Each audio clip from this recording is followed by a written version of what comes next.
as Deepak was saying, right, after this, we are going to start with panel 1, right? So what I will do is I will invite the panelist, for panel 1 discussion. So first, I want to invite Mr. Charanjit Singh. Charanjit Singh is the moderator for panel 1, seasoned fraud risk, not fraud, I mean, fraud risk guy. He has worked on fraud risk and the compliance expert. He has more than 25 years of experience. He started his career here in India with Barclays, ICICI Bank, and so on. Then he moved to UAE. He joined Mashreq, and then he was working with First Abu Dhabi Bank. FAB is one of the largest bank, not one of the, it's the largest bank in UAE. I think $340 billion bank. He was the group head of fraud there at FAB. Now he has started his own consultancy called as CS Risk, Please welcome Mr. Charanjit Singh.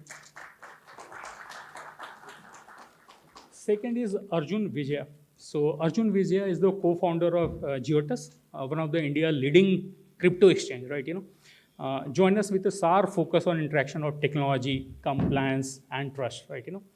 As the crypto industry navigates growing regulatory expectation, so these guys are bringing a compelling view on how platforms like Geotus are building resilient compliance framework tailored to the digital assets, right? That is Mr. Arjun Vijay. Thank you so much for coming. Then we have Darshit Sheth. Darshit Sheth is the Chief Compliance Officer at GIC Housing Finance. More than 15 years of experience, on the anti-money laundering side, regulatory compliance, and so on. His career spans both India and multinational banks, right? He has worked in Indian banks as well as multinational banks with a strong foundation on the Forex division, banking side, financial services, and so on, right? Welcome, Mr. Jyoti. Next, we have Guna Ganeshwar Singh, right? Also known as Guna. So he's the head of compliance and MLRO at Brisk Pay, right? So more than 22 years of experience.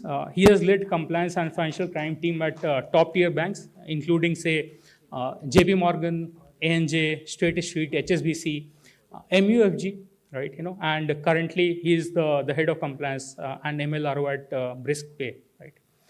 Welcome, Mr. Guna. Then we have Mushir Kiledar. So he's the country director and VP, Group Risk Compliance and Sharia at Wahid Investment, right? Where he led the regulatory strategy and governance across UK, UAE, Malaysia, and India. More than 15 years of experience across risk, internal audit, and regulatory function, right? Welcome, Mr. Mushir. And finally, we have Shamir. Shamir is the Chief Legal and Compliance Officer at Juno General Insurance. I was interacting with him, during the lunch time. Welcome, Mr. Shamir. Remarkable career, more than 30 years of experience. He has led the legal and regulatory affairs for Indian and multinational institutions, bringing rich insights how insurance are adapting the compliance programs in the area of increasing regulatory perspective, right? So with this, I will hand over to Mr. Charanjit Singh to take over the panel 1. Over to you, sir. Thank you so much. Thanks, everyone. Couple of mics. They are over there.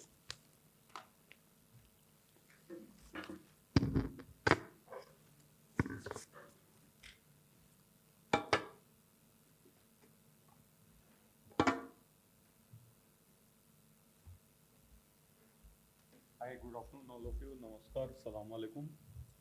Can you hear? Can you hear me? It's not on. Hi, good afternoon, Assalamu alaikum, Namaskar, Sat Sri Akal. Please have a seat. So thank you, Dr. Manish, for introducing the panel. It's my pleasure to host this discussion. We are going to focus on what kind of challenges across different sectors we face in terms of name screening and how using AI we can mitigate those. As you would have seen, we have people across different industry segments, right from crypto to payments to insurance to general insurance to housing finance. So let me start with Arjun because, when it comes to crypto, people start having, doubts that only bad things happen. And then when we see a crypto exchange participating in a AML conclave, implementing technology, that really raises the bar that it is not so bad. A lot of good things are happening in that space as well. So let me start by asking you, Arjun, that you operate in a heavily regulated environment and always, almost always under great scrutiny compared to other industry segments. And it's a new segment for everyone, including the regulators. So, what are the key challenges you face to ensure that you are not, letting go of a sanctioned or a PEP individual or somebody whom you have onboarded? They have recently been added to some list. So, what are the challenges in terms of crypto sector? Sure. Thank you. So when people mention crypto, there's always smiles, especially in the AML conference. And he stole my opening remarks. So I wanted to say that crypto has come a long way to be part of all these AML conference. And increasingly, we as industry want to get it regulated. So he said it's a highly regulated industry. So I will say there's a small correction. We are a highly unregulated industry. We want regulations to come pretty fast. But the second part is extremely true. There's a lot of scrutiny. We always know for sure that every agency is going to ask us, right? If bank makes a mistake, they can like chhod do hota hai. But when crypto company makes a mistake, they come and ask like, how are you regulated? Who is your regulator? Right? Are you following all the policies? This thing, right? I always remember the Saklin Mushtaq. He had this snowball problem. So when the grease is there, he used to start bowling like half a feet before the crease, right? So that he never gets into that problem at all. So as an industry, that is how we are tackling it. We know that if an issue arises, it's very difficult to convince a government agency that we are the good guys, right? Because they have not been taught like what is crypto, how crypto works. The most of the time they read crypto in newspapers is always linked to some kind of a scam, like 100 crores busted in crypto scam. And actually, in most of these cases, crypto is not involved at all, right? This guy says there's a crypto project and he raises a lot of money and he runs away like typical any Ponzi scam. But it is easy to use the word crypto because people don't understand what crypto is. And that Bitcoin has gone from 1 rupee to 1 crore rupees. So that story is easy to sell, right?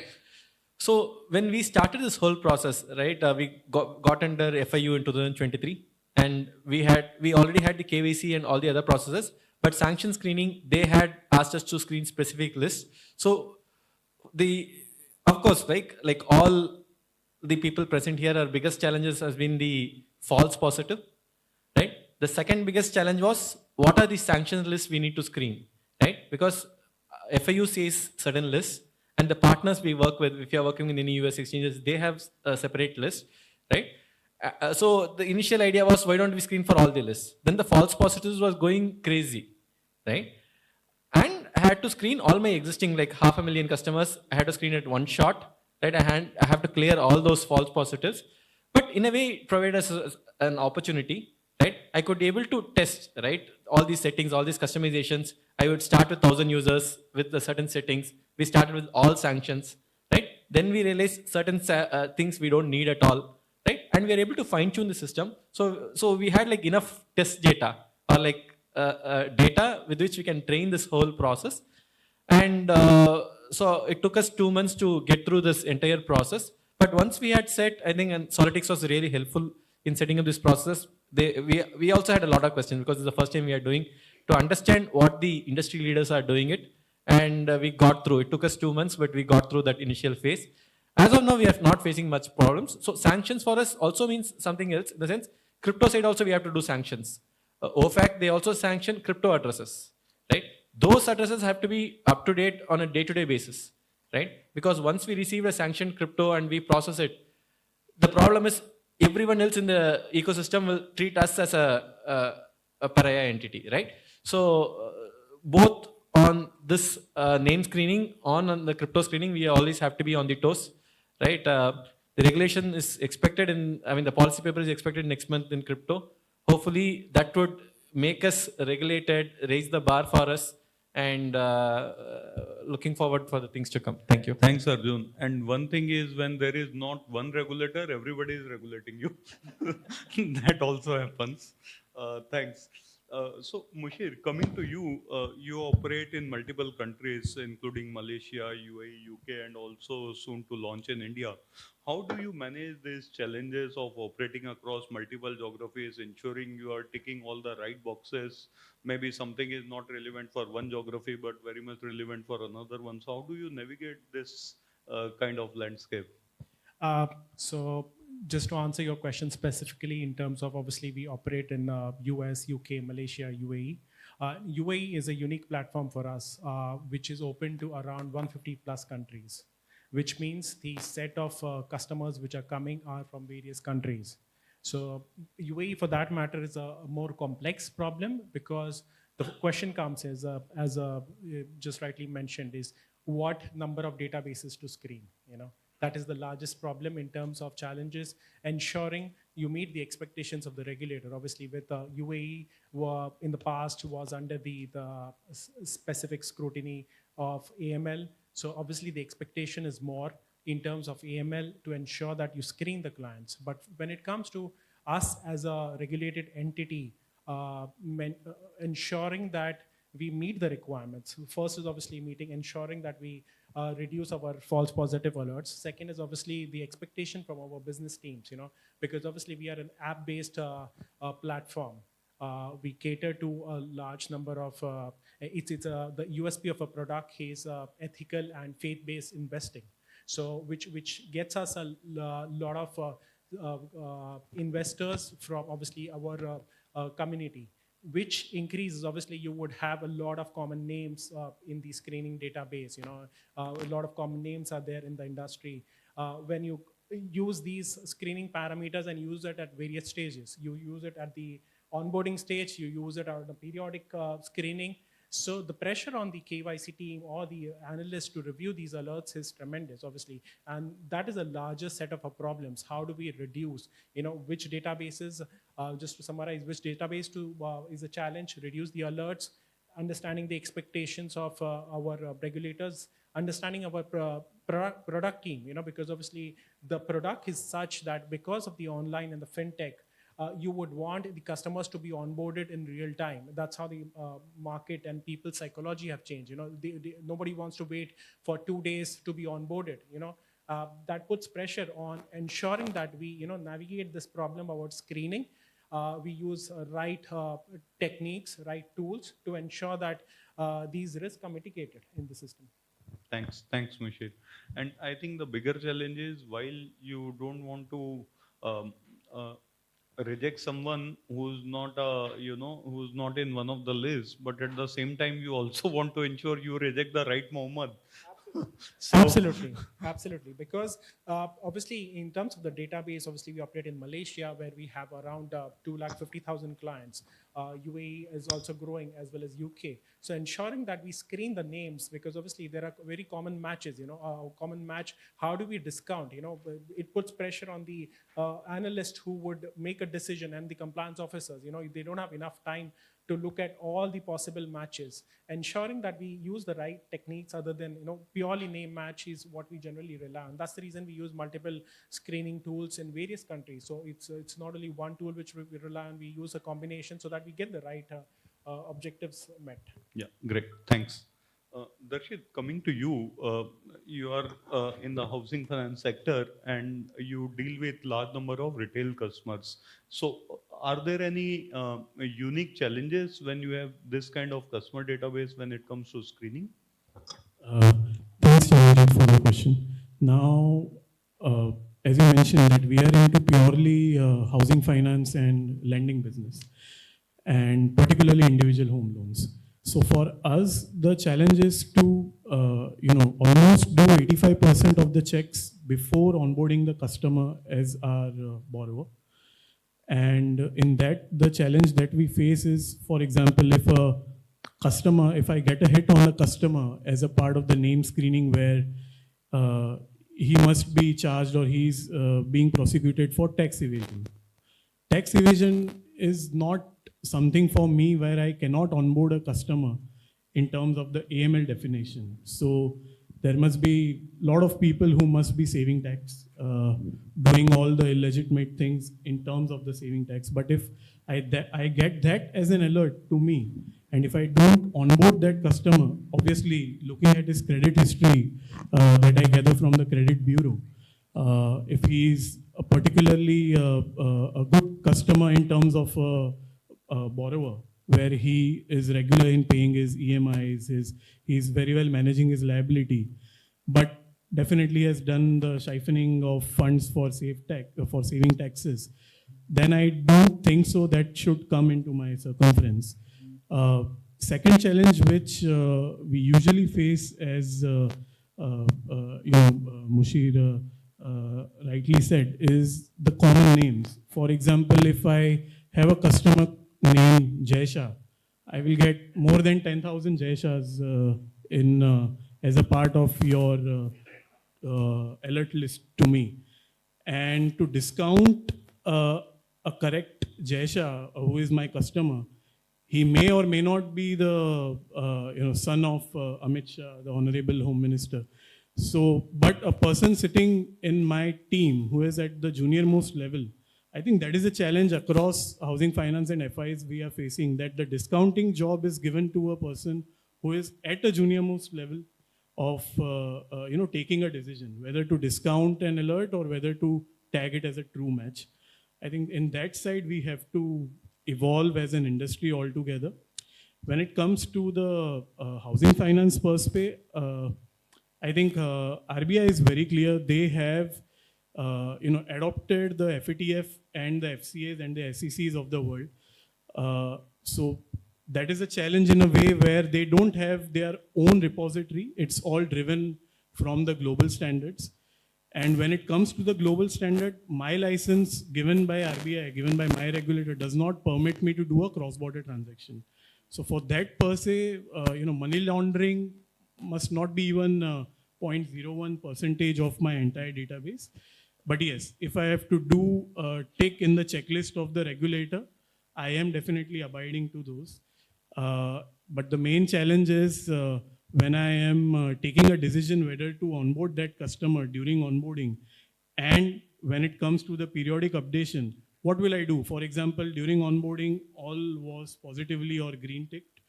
And during the periodic or the continuous screening, if it comes as a, he may be a scamster, he must be laundering something, or he has nexus with a builder where the property has been taken.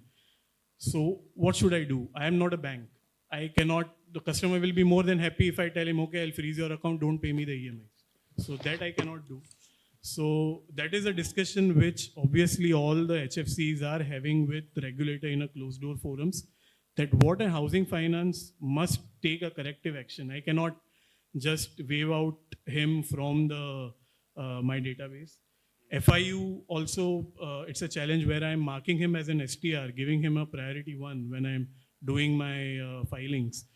So that is a informal question posed to FIU as well. So where we are together navigating an answer that what a regulated entity, particularly in the space of housing finance, should do if we have a customer who is being a potential money launderer on his transaction and has not turned default. If he has turned default, then there are various definitely actions which we can take. But if he has not turned default, then what is the next course of action? Yeah. And there are two valid points you raised. So I'll start with the last one. I have seen cases wherein people continue to pay their loans regularly till you identify there is something wrong with the loan. And that's when the payment stops. So your challenge is the moment you identify this person should not be on my books, the problem will start. Otherwise, they keep on paying you. And second is the junior most person making the decision, not just doing the screening. But if they make a mistake, the individual accountability is very strong. In some of the countries we have seen, in Hong Kong, in Singapore, I don't recall any recent incident of India, but they hold senior people responsible individually. So a junior most person has made a mistake on which you don't have much control, and then you held accountable for those mistakes. So yeah, very valid point. Thanks. Samir, coming to you in terms of general insurance, and specifically you have an app-based business as well, I believe. What are the challenges you face in terms of high volume? There is no customer to be seen in many cases. Okay. let me tell you, we are the last one to get KYC. Okay, general insurance, the KYC actually started for us as late as 1st of January 2023. Okay, so we are the babies in this particular area. So we have a lot of issues, lots and because see, since you are not taking any KYC, running the list and trying to check things out without any other alternate, because if when you get KYC, you need know the PAN number, details, etc., etc. So you have multiple checks to make.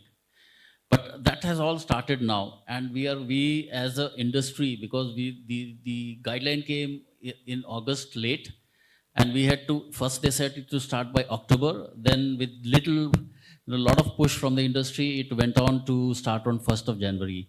So it was a rush, a mad rush to start everything. So the first thing was to get the KYC on, and then the next thing is to the checks that has to follow.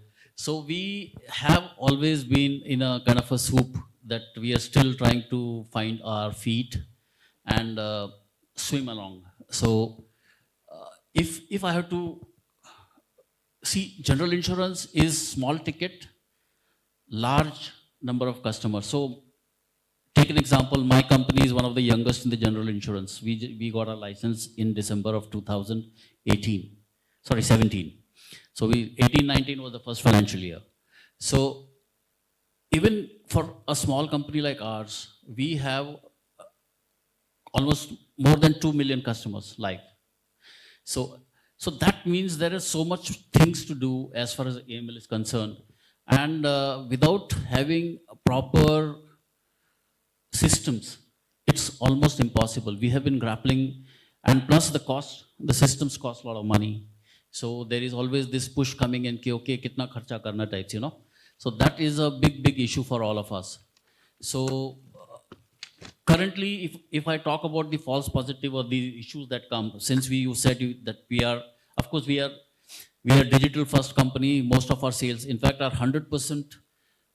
We don't do any cash dealings at all. So every transaction is digital, and it is through the banking channels. So thankfully, the cash aspect of the AML piece is kind of thrown out the window. But that leaves us, because in a digital world, people do not have patience. So the deal has to be struck in 30 seconds, 1 minute, and to do all kind of things within that time becomes so much of a problem for all of us, especially in compliance. And then we have to kind of make our systems in such a way that there is some kind of a corners we cut at times, because there is no other alternative but to do that, because the patience of a customer is very limited, because there are more than other 14, 15 companies vying for the same customer. So that's the big issue that we face. The speed of The speed of completing the delivery has to be massive. Thanks, Samir. Yeah. So, Guna, when Samir talks about patience, I think it is very well connected to what you are into in terms of processing payments.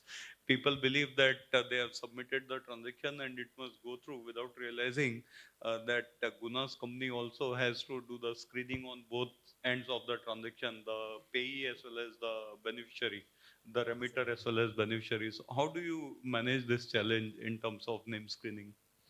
First and foremost, thank you, Solytics, for having me here. And also, good evening to all my panelists and the group out here. Thank you for taking out your time.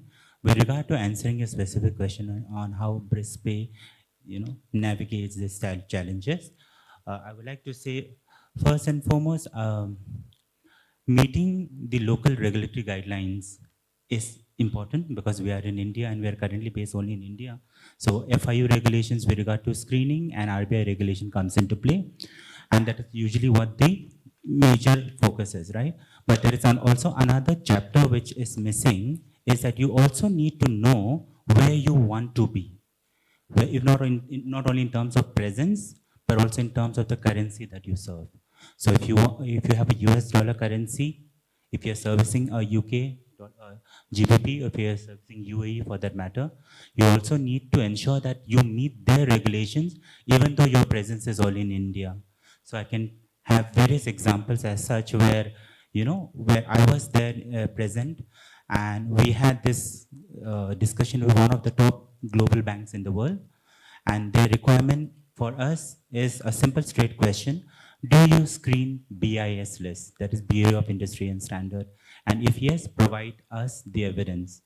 And the screening team at that point in time wasn't aware that there is something called as a BIS list that need to screen. All they know was there's OFAC, there is UN, there's EU, there is HKMA, MAS, and this is what they usually screen, which is the usual standard. But that is when I came in and I said, no, this is what is the expectation. So the risk of not screening what is required by your other side of the globe is that we may end up losing the Nostro account, which is very important. If you don't have a Nostro, how will you do a payments? And that is where the payment functionality comes into play, that you not only meet your side of the standards from the local regulatory perspective, you also need to cater to the other side. Now, how do you choose the list amongst the 300 that you have is one of the topics that we have discussed here. So you focus on the currencies that you want to serve. Not all the 300 lists needs to be in your database right now. Start slowly, start gradually, build one by one. And that is when you'll be able to meet. And with regard to setting expectations for the customers, to be very clear that you have a framework in place, you have the policies and procedures and governance in place. And also maintaining a list is not an easy task. I can tell you of another incident when in 2016, when the JCPOA, that is Joint Committee Plan of Action, that has happened when US has eased Iran, there were 700 records that got removed on one particular day, and another 700 records that got added. Imagine the amount of pressure that the list management team has to actually ensure that the list is into the system in one single day, because the expectation of all this list is to be updated in one single day so that the screening becomes effective, right? So that is when relying or partnering with the right partner like Solytics comes into play, so that we trust the experts to do what they do best, so that we can also take care of from the governance and local framework. So this clarity should be there in your process, procedures, and even the guidelines, and to the team as well, so that you meet the expectation that yes, screening in your own house is also as equally important as being screening on the other side as well, because the local regulation is you take care of your own risk. Yeah. Thank you. Thanks, Guna. Arjun, coming back to you. So we just now heard from all of you in terms of challenges we face. Now we want to get into how do we address those challenges. So how does AI helps you in addressing the challenge of high level of false positive, and also to identify the actual correct match whom you should decline or maybe take further action on?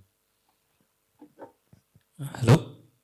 So, see, right now, I'm a power user of AI. I use almost all the platforms. But one thing this thing is like there are critical applications where you use AI and non-critical things, right? So for image generation, for the graphics, social media posts, we don't even have a thought process like what is the process we need to follow. You just go ahead, use AI, generate it. But when it comes to compliance, right?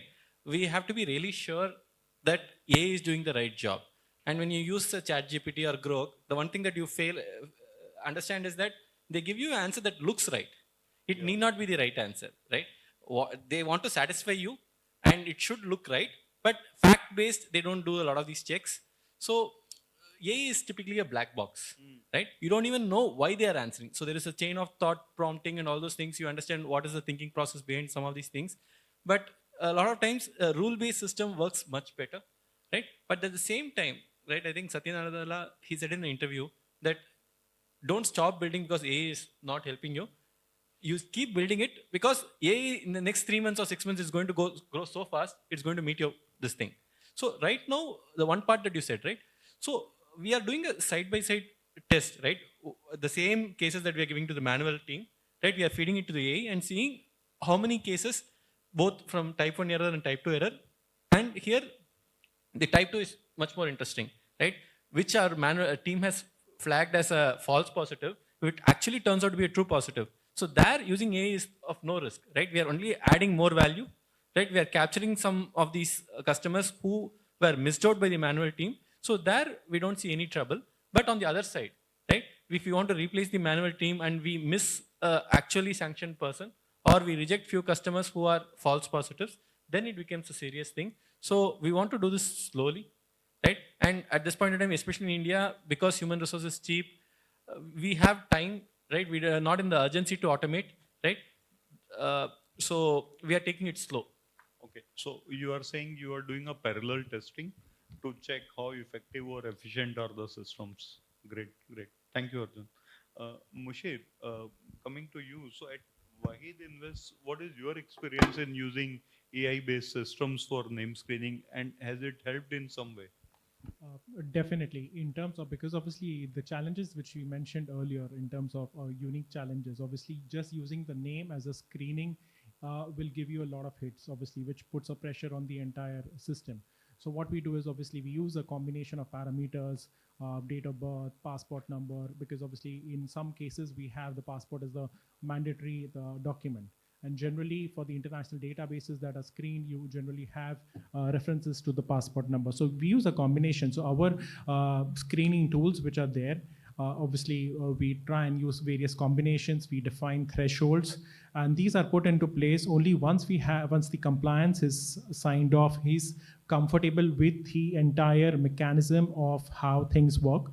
Obviously, these will still give you some false positives for the analyst to review, but we do have a discretion where we say that, okay, we are comfortable with a certain threshold wherein we would do a kind of a auto pass, or these clients would be auto pass based on that there is no similar check on that case. So obviously these are various parameters which we use at the time of onboarding. We have different thresholds when it comes to the ongoing screening and adverse media checks, to use a lot of these fuzzy logics, parameters, along with the standard name screening.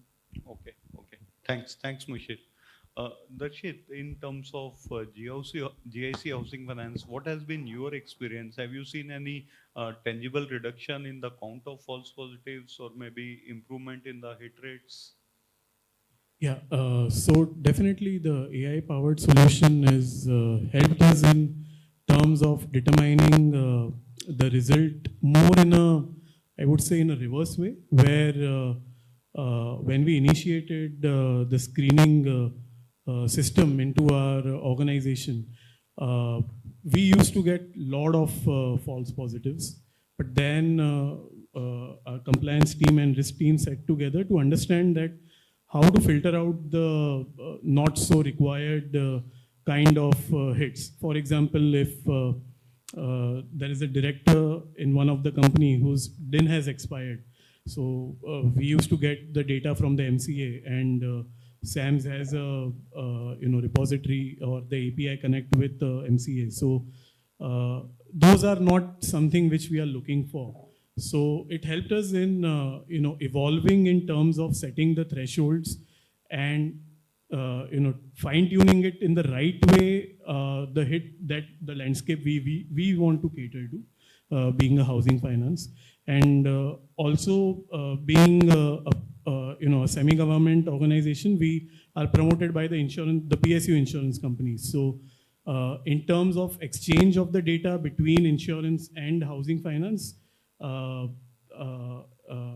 customers of the insurance companies, if they want a loan or a vice versa, in that sense also it helps the AI-powered solution, where we come to know that if there is a potential true match against one of the customer, then what segment of the money laundering that he was operating into, and that data flows, of course, considering our DPDP principles, act abiding by that, that data flows between our organizations, our group entities, pretty fast, so that we are not exposed to a very large extent. So in that way, AI has helped us. Having said that, I would also rather request or put on table that if there can be an API connect with, because we are into housing finance, if there can be an API connect with the credit bureaus, where Solytics can play a role, and also with the RERAs, so regulated body for the real estate. So if there can be this kind of API connect, and we can integrate with our screening, it will help to a very large extent in reducing the defaults and the NPAs that overall as a housing finance or as a lending landscape our India is facing right now. Thanks, Darshan. Samir, insurance industry is quite unique in a way and different from other sectors that customer is paying you that in future if they incur a loss, you will make it good. And many a times when the claim has to be made, that's when insurance companies, go down and dig everything to see if customer had provided at the time of onboarding any incorrect information or something. So that way your industry is a bit unique. Now, so in terms of using AI to assist with screening, can you share any example or any scenarios, maybe holding back the confidential details, where it has helped at the time of onboarding or maybe claim lodgement to identify something?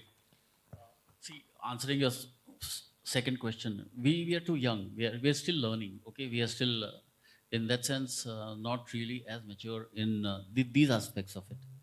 But coming to your other question that you said about, basically when this PMLA came about in 2002, the general insurance, there was a pushback. I was in Lombard at that point in time, and we did a pushback on that, and we succeeded in doing it. So there was a lot of pushback, and it again came in 2009. We pushed it back, but when that happened in 2012, they said, okay, I'm talking about general insurance, okay, not on life. So whatever I'm saying is on general. In general, they said, okay, any claim paid over a lakh of rupees, only then the KYC and other things will apply.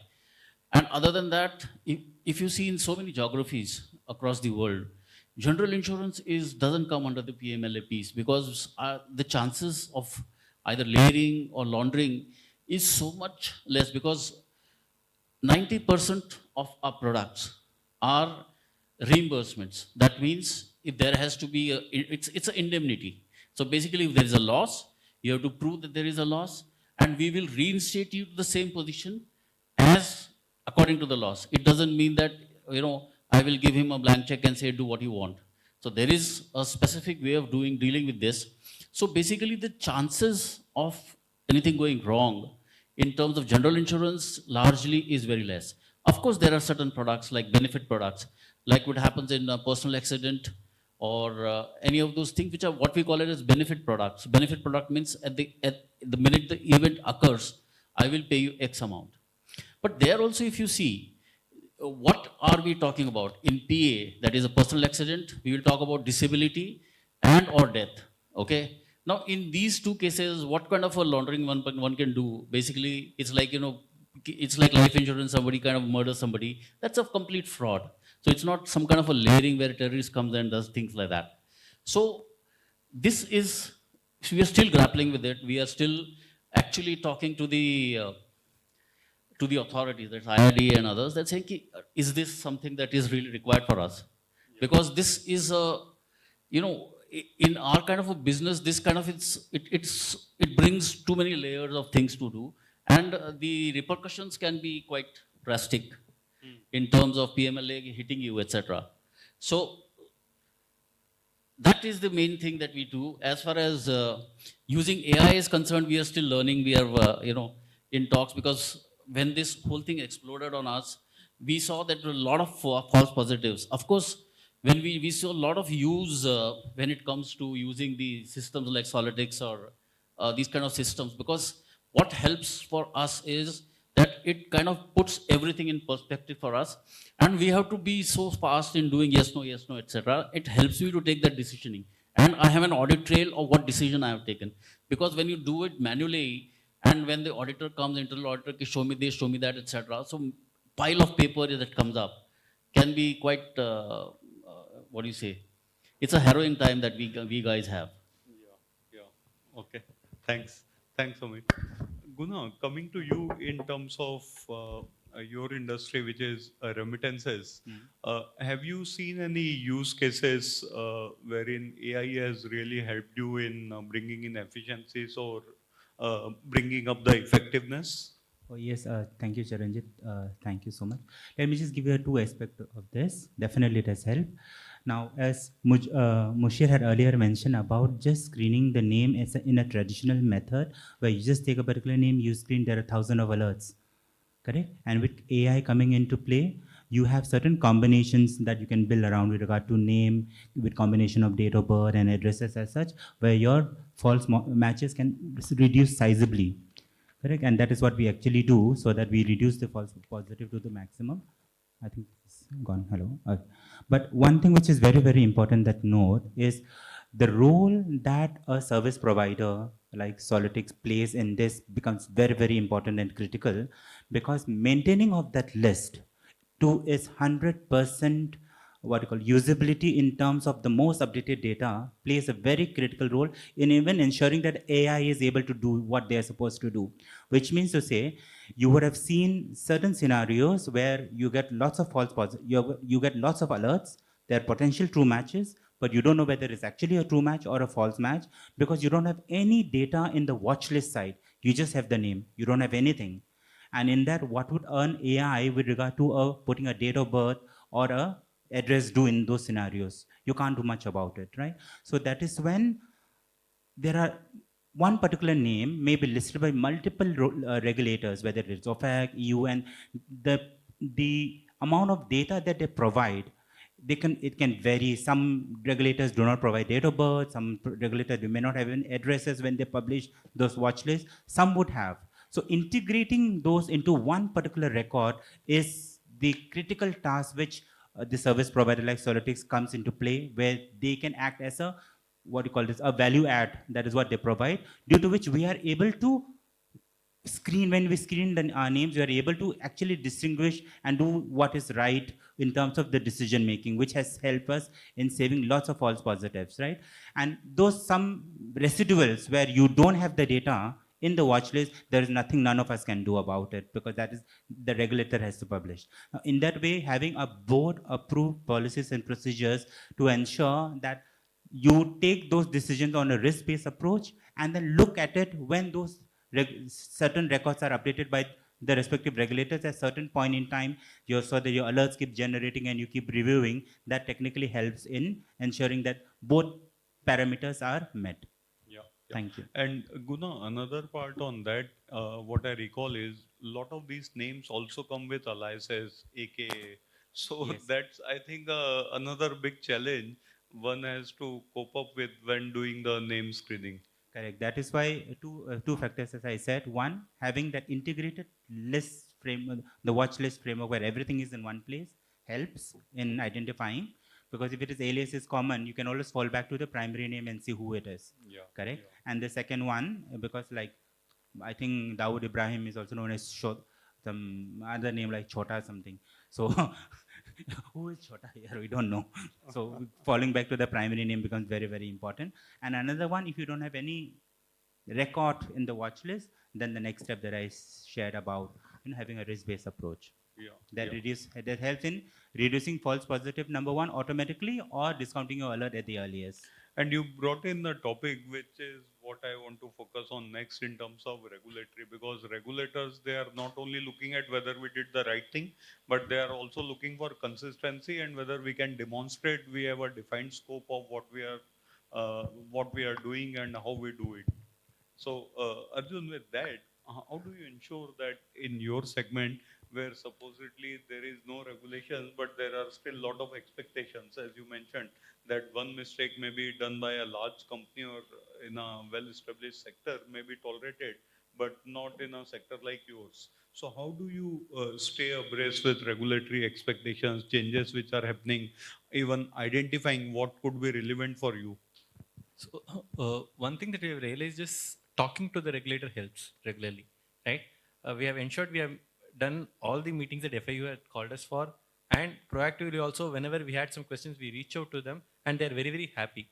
So in 2023, when this whole crypto sector was bought under FIU, crypto was new for them as well, right? They were taking the existing set of rules that was applicable to banks, insurance, and all those things, and copy pasted and tried to apply it in crypto. So then we had to, like, industry had to come together, like 2-3 topics changes, we came to the FAO and we discussed like each rule, whether it's applicable or not. So what is the intention behind that rule and how we can make it apply in crypto, right? For example, there were like cash related rules that we are supposed to follow, ATM related rules that were supposed to follow, right? We said that these are not relevant to us, right? So then there are also some questions that they could not answer, like what is the jurisdiction of a crypto? Is it where the crypto is stored, or the user, or the private keys where it's stored, or the service provider where he's based it off? So there was a lot of back and forth. So some of the questions we realized that only pure regulation can solve it. But a lot of the places where we could understand the intention, we were able to come and then satisfy, right? So the frequent meetings with the regulator to ensure that we don't go by assumptions, right?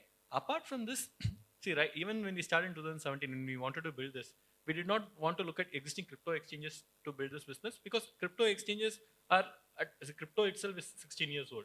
So crypto exchanges at best are like 10 years old, right? You don't want to see them and build your systems. You want to look at the NSE, BSE. So those systems that have been there for like 20, 30 years, right? On one side, and look at banks. So we started KYC from day one, right?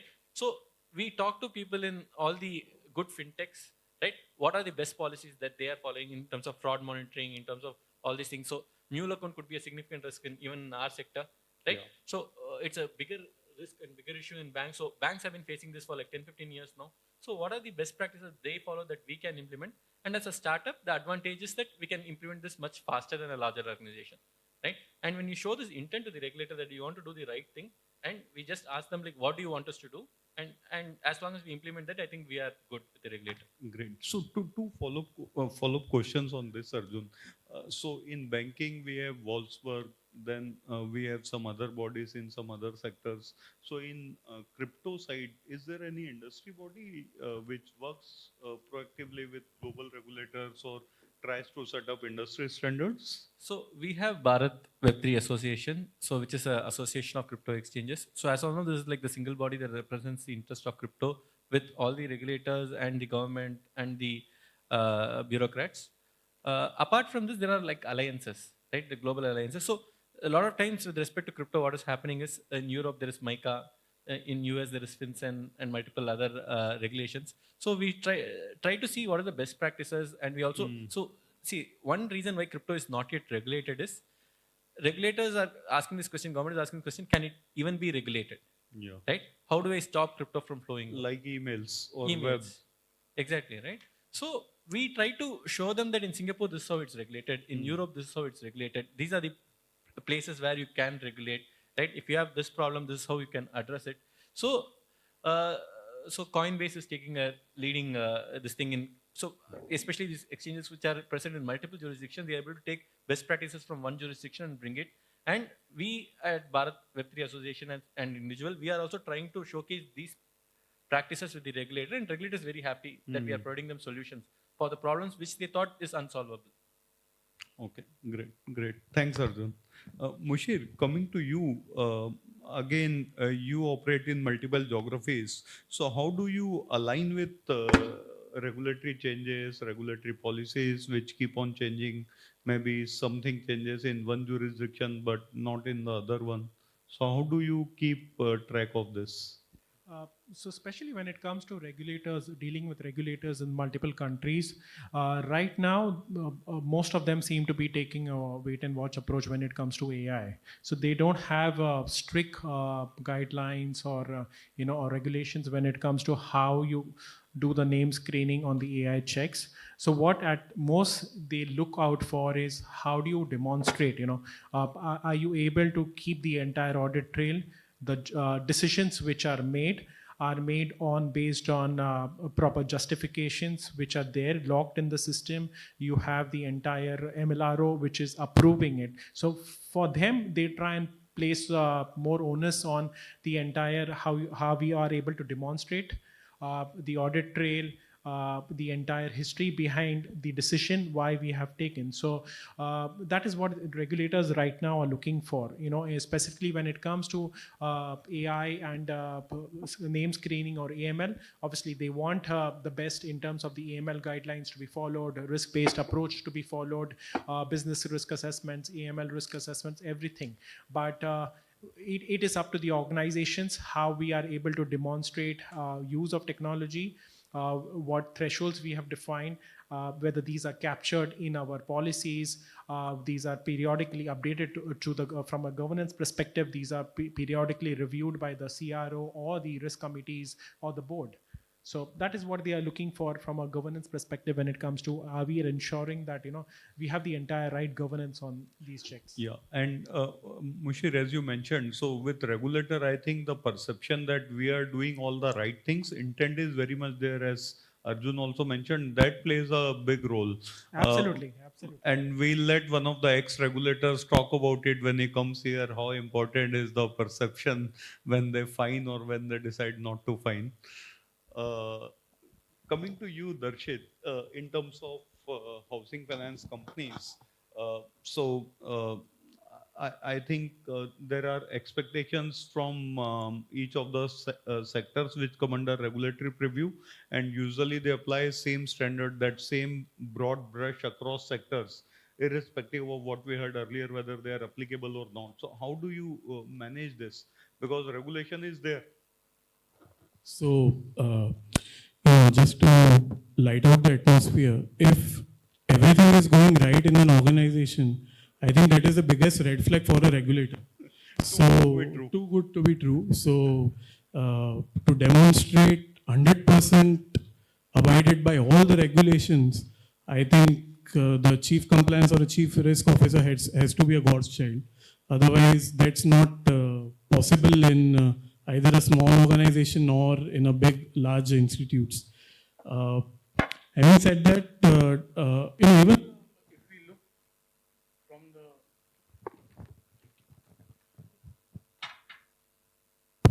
thank you. If we look from the regulatory side, even the regulator for a country like India, RBI, SEBIs, and IRDAs, all the regulatory bodies put together, they are moving towards, definitely on a formal basis, they have said that they are moving towards the risk-based supervision approach. So previously it was like a standardized checklist that used to come to GIC, shared across all the HFCs. Then definitely what is a to do, what is not to do, couple of samples given to the regulator, and that's it. That's all about it. Whether you have done good, not good, that would be something in their discretion. Now, from the risk-based supervision, it means that for each and every green light, you have to sample it out, right? So you cannot just say that, okay, I have abided by all the KYC rules as per the master direction of KYC 2016. I have to prove from my database that I have the PAN number across all the customers, which is a mandatory document. I have to say that my Aadhaar masking is done. And they have, from the risk-based supervision, it means that they have all the rights to go into your system, take the rights of your system, and do a thorough check whether it is being followed, or you are just very conveniently putting forward the samples, and you know that what will be the repercussions after you give the correct samples, or vice versa.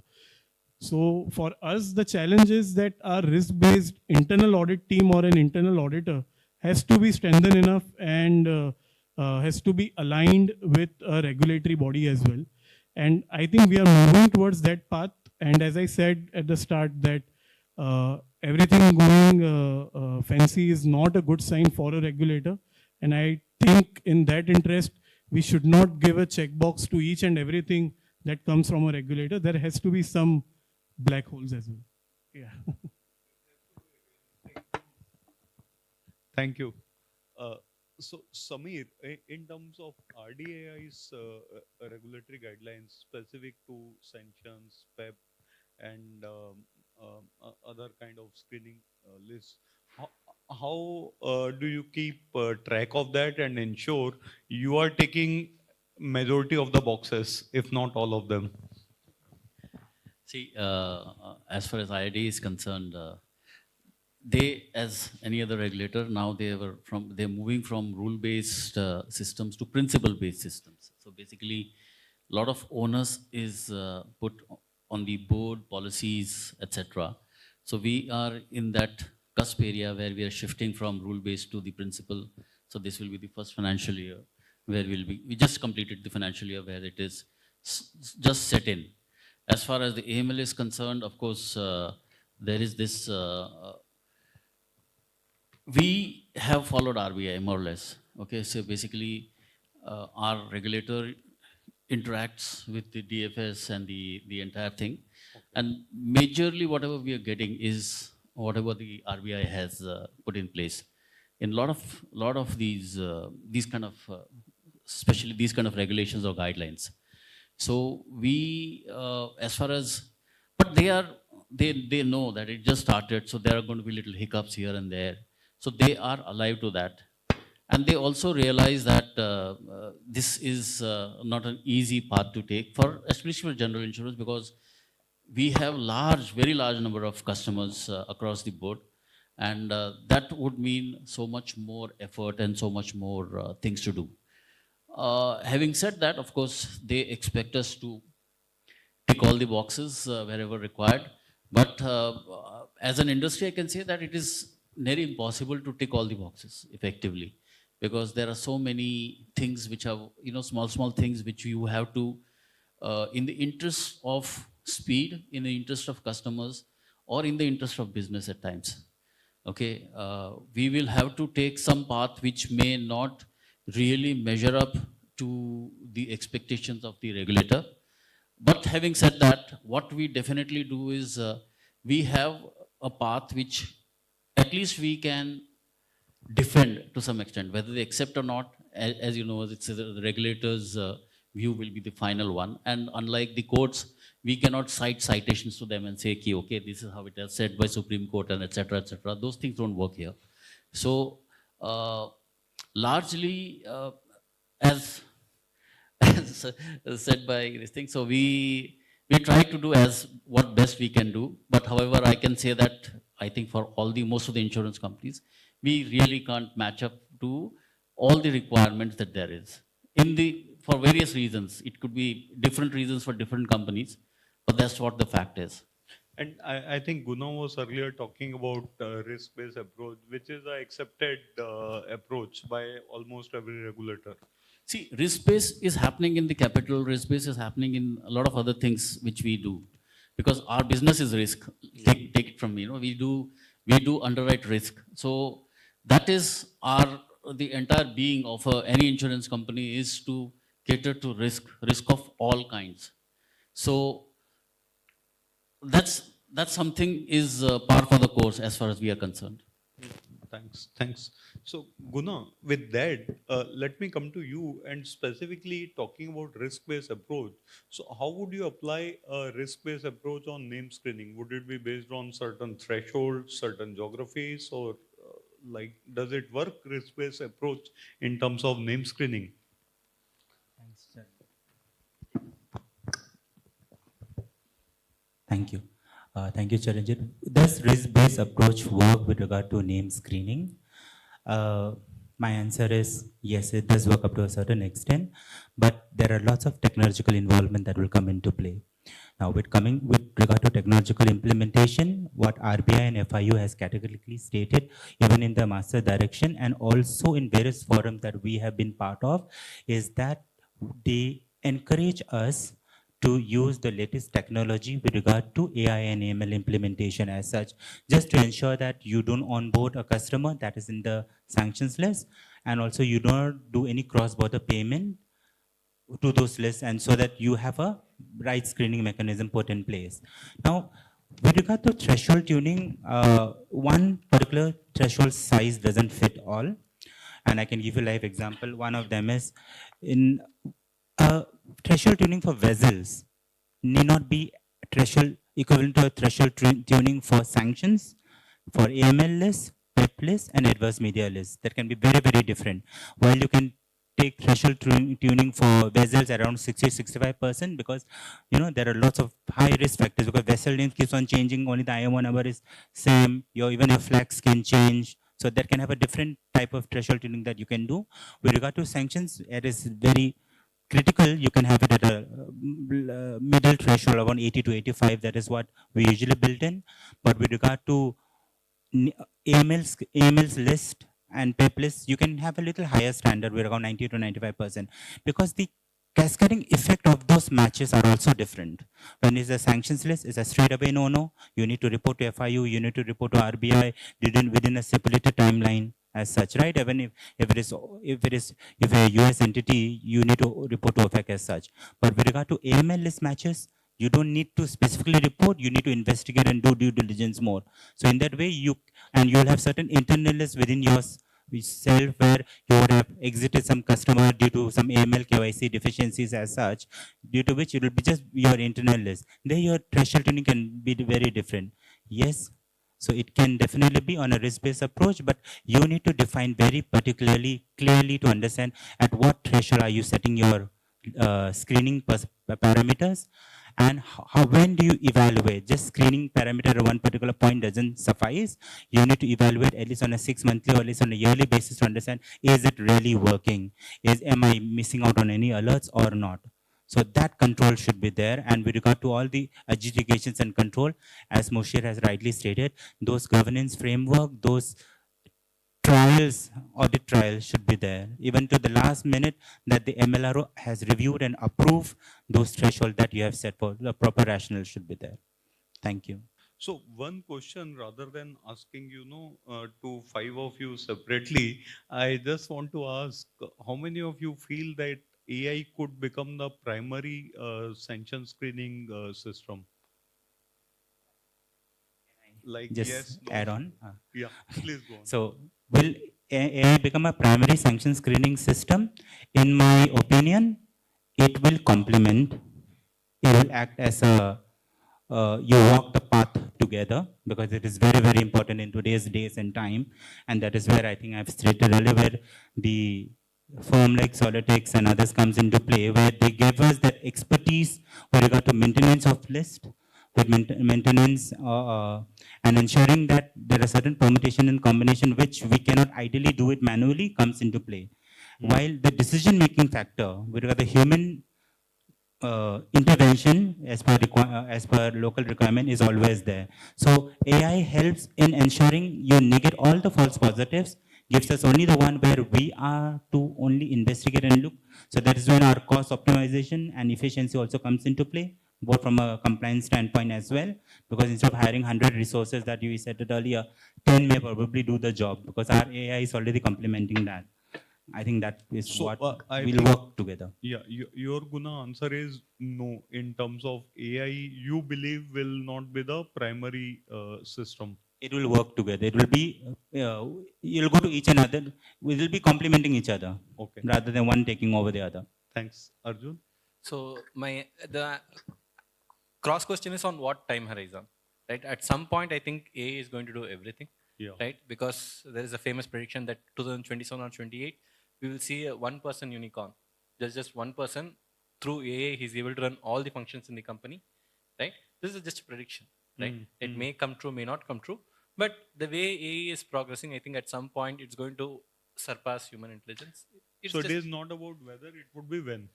it's a question of when. And Yeah. there's also a second part, like I think all of us have mentioned, like when is regulator comfortable with an AIPO, right? Or AMLRO, right? Are they going to be okay? Or probably the regulator itself could be AI at some point, right? Yeah, We're not sure, yeah. right? Thanks, Arjun. Darshit? AI is more of, or rather, in the near future also, it will be more of an enabler than a decision maker. I think Guna has put it correctly that it has to work jointly.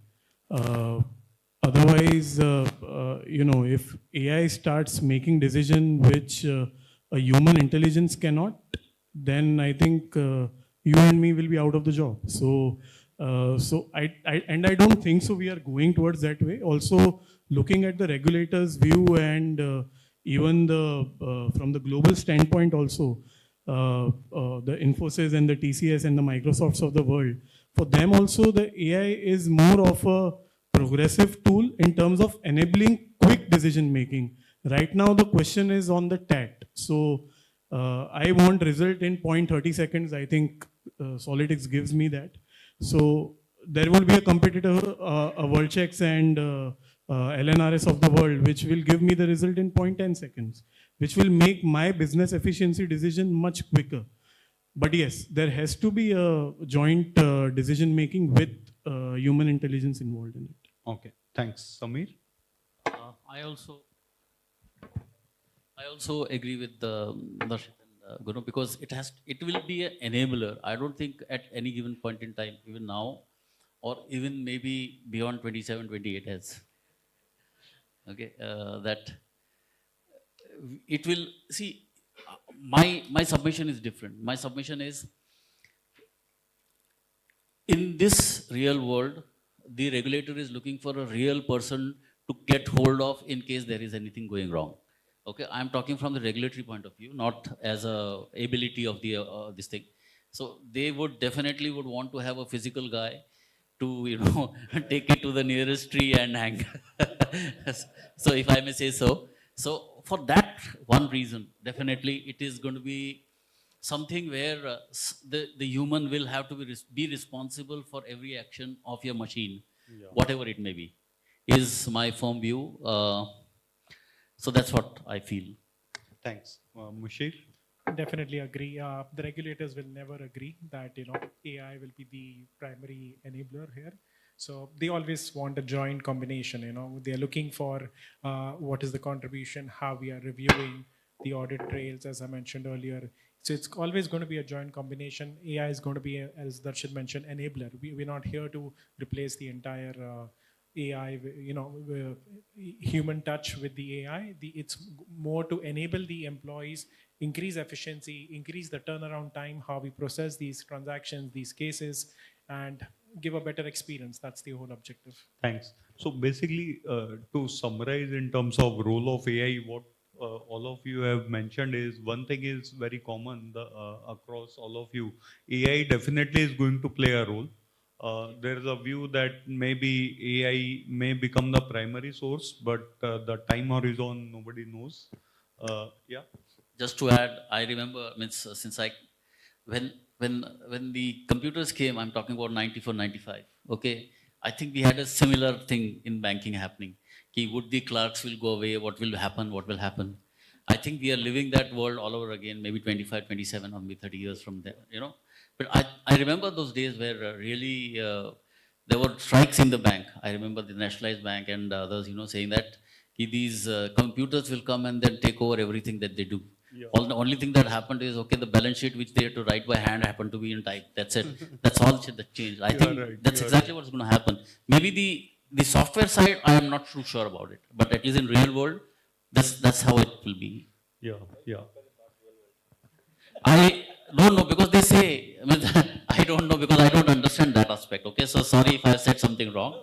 Okay, but the point is, I'm told all the whatever you write to get whatever you intended to get will be you just have to put certain things and it will come. That's how I've been told. So I'm happy to be corrected. ChatGPT and Google Gemini to some extent does that, if not all of it. So one thing, what I have realized is, so I worked in the fraud domain for a long time, and before COVID, whenever we had to interview somebody for an investigation, we always wanted to do it in person. Then COVID happened, and people were spread all over. Bank was still working, frauds were still happening. So how do you conduct investigations? We started using Microsoft Teams, Zoom, and all that to conduct interviews. And then we realized, yes, interviews can be done remotely as well.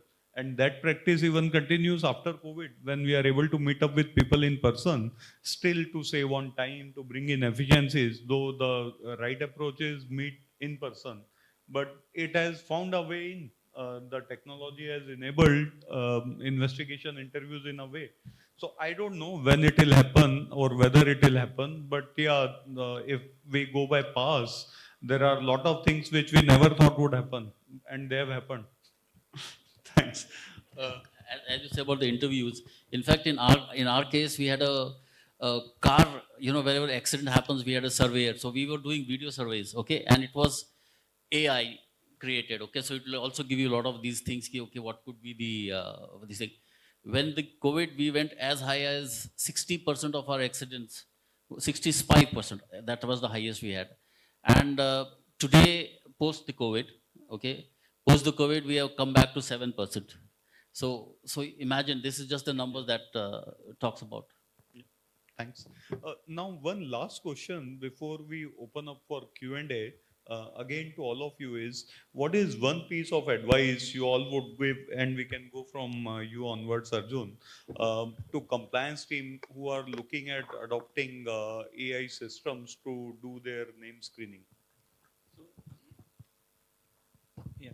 So one thing that a lot of people right now who are using AI are misunderstanding is that they assume AI is correct, right? AI can baffle you with the kind of intelligence it has, right? It can answer you very complex questions. Right? I asked the question like covalent band mein what happens to an electron? All the questions from childhood you can ask AI, and it is able to give you answers. But what it's end of the day doing is looking at multiple blocks and trying to summarize, right? Most of the times, right? There is a separate type of AI that is being developed, which is called chain of thought reasoning. It is trying to build knowledge, right? But ChatGPT or Grok, they are not giving you facts. They are looking, it's like a most likely answer, right? You give a very junior resource to a complex question, right? Whatever he submits, the ChatGPT can do a better job, right? But they are still dependent on the sources. It's almost like Wikipedia, right? We don't trust Wikipedia. We go look at the citations in Wikipedia and then make a decision whether these citations are accurate or not. So that is always very important when we get deep into AI, right? We should not trust AI, right? Or trust, but still verify, right? That is the most important aspects. And always have this question in mind, what if it is wrong? What if it is wrong? Because if the data is tampered, if the data is corrupted with which the AI is trained, right? Or there is also something else that even Modi talked about, right? AI is trained with certain data sets, primarily from Western nations and all those things, these models, right? So they may not understand the Indian surname, right? How it works, right? It may work totally different from a Western surname, right? So the same rules, if we copy paste without applying our intelligence, right? Then it's a problem. And second big problem with AI is it is a black box, right? In machine learning, you have set of rules that you finally understand. Like for this particular reason, this is what happened. For this particular reason, this is what happened. And a lot of times in AI, you don't know why it is saying this answer, right? You are getting an answer, but how it came to that answer, some of these agents are trying to give you that information. Some of the agents don't. So that why is very, very important. Why it's saying that answer? Are the assumptions correct? Are the data, input data correct, right? So that is something that I would say. But one thing is like we cannot avoid AI, right? If I'm going to generate content with AI in my social media, right, I'm going to be 10 times faster than my competition, right? My productivity is going to go sky high, and my cost of operation is going to go low. I'm going to be very competitive, right? If someone needs to compete against me, they have to also come with similar cost structure. They have to implement AI wherever productivity challenges are there. So avoiding AI is not a solution, right? And it's very important we are ahead of the curve. We should not be last person to pick up a technology, right? That means you lose out on all the advantages, right? It is very good to experiment. It's always, so see, for me, the biggest cost is technology, right? If I have one person who can do AI-based coding, right, it is still not efficient. But the technology is getting better every day, right? If I start now, and in 6 months from now, if a Claude Sonnet is very good in coding, right, my efficiency goes through the roof, and I'm able to build products in weeks that used to take months or years, right? So I should not miss out on this advantages, and the early adopters always get the best. But there are risks involved, so we need to be very, very careful. We cannot trust AI 100%. So with a pinch of salt, it works wonders. Yeah, so the piece of advice in the capacity of chief compliance officer I would like to give to all is, go on a path of doing the first things right the first time itself. I know it's pretty difficult to achieve, but hypothetically, just assume a scenario where Charanjit said that if tomorrow AI becomes your primary decision maker, then what will a regulator do? The best decision which a regulator or a punitive action which a regulator will say is, you want to dismantle the software or put behind the bars the person who are responsible for creating and executing the software. So in that sense, I would rather go with the say that try to navigate on the path of doing the first things right the first time itself. Thank you. Okay, the advice from my side would be use everything that is there, including AI, as a force enabler. Okay, in the end, the decision in terms of whatever you do as a compliance thing has to be yours, because you are answerable. Okay, we cannot just push it to AI and say ki this is what the answer I got and that's how it is. I think it will not be advisable for anybody in compliance or legal. Legal, I don't know if anybody, it was a newspaper item, which said one of the lawyers drafted the entire thing on the AI, and the citations which were all completely out of, they were out of, I don't know the citations were not there at all. And the court had reprimanded the gentleman who had actually put this thing. So effectively, I would urge everybody to use every tool, including AI, which brings in efficiency, which brings you fast knowledge. Because the knowledge, if you see, means if you go back 30 years back, etc., there used to be humongous books that we used to read and try to, acquire knowledge. But knowledge now is what used to be a trickle has become deluge, and now it's become a waterfall. You just can't take it anymore. It's so intense. Everywhere you get knowledge, and so many things coming at you all the time.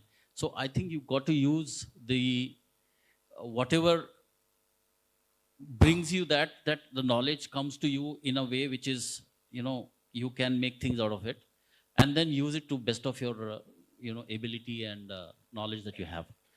Thanks. That's what I'll say. Yeah, so quick advice. Start with a clear expectation of what you want to achieve from the screening tools. You may want to do everything, you may want to do adverse media, you want to do every possible checks in the database. Have clear expectations of what the regulator is looking for. If you want to start slow.